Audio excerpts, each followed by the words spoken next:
आरक्षण को लेकर सुप्रीम कोर्ट ने एक अहम फैसला सुनाया है और कहा है कि जो आरक्षित वर्ग है उसके लोग आरक्षित जो वर्ग के जो छूट होती हैं वो लेने के बाद अगर नियम इजाज़त नहीं देते कोई भर्ती में तो फिर वो सामान्य वर्ग में जो भर्ती हैं वो नहीं पा सकते। एक अहम बेहद अहम ये फैसला। हमारे साथ सुप्रीम कोर्ट के advocate on record Sanjay Pathak साहब हैं। सर, इस फैसले को कैसे देखते हैं? आम लोगों को आप थोड़ा सा समझाइए।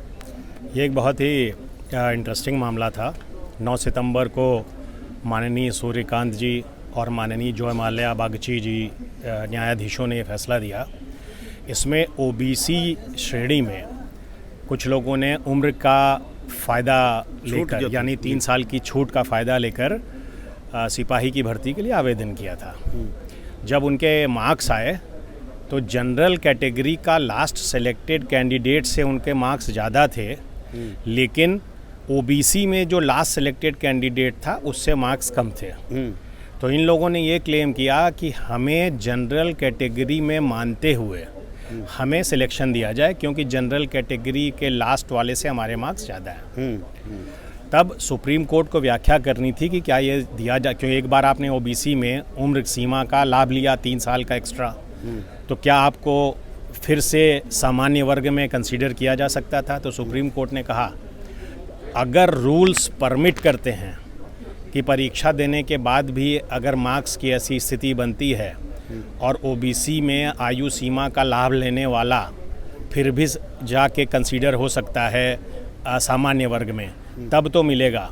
लेकिन इस केस में जो रिक्रूटमेंट रूल्स थे उसमें साफ साफ लिखा था कि एक बार जिस ओबीसी ने आयु सीमा का लाभ लेते हुए परीक्षा दी है उसको किसी भी हालत में सामान्य वर्ग में कंसीडर नहीं किया जाएगा। तो सुप्रीम कोर्ट ने कहा चूंकि रूल साफ कहते हैं कि ओबीसी आरक्षण का लाभ उम्र सीमा जिन लोगों ने फ़ायदा ले लिया है उनको सामान्य वर्ग में नहीं माना जाएगा जी। और उनका जो रिलीफ हाई कोर्ट से मिली थी सुप्रीम कोर्ट ने वो खारिज कर दी। तो कुल मिलाकर वो सीधे तौर पर सुप्रीम कोर्ट का फैसला एक नज़ीर भी है, क्योंकि खाली ओबीसी का मामला नहीं है, आरक्षित वर्ग का मामला है। तो आगे ये सुप्रीम कोर्ट ने साफ कर दिया है, अपने भी फैसले दोहराए हैं कि अगर छूट की रियायत ले ली है उस आरक्षित वर्ग के तहत और नियम भी जो भर्ती के हैं वो परमिट नहीं करते तो आपको उस तरीके से लाभ नहीं मिलेगा। तो कहीं ना कहीं एक नज़ीर ये फैसला हो सकता है। हाँ, सुप्रीम कोर्ट ने इसे नज़ीर दी कि एक बार पहले तो आपने ओबीसी वर्ग का फ़ायदा लेकर आयु सीमा में 3 साल की छूट ली,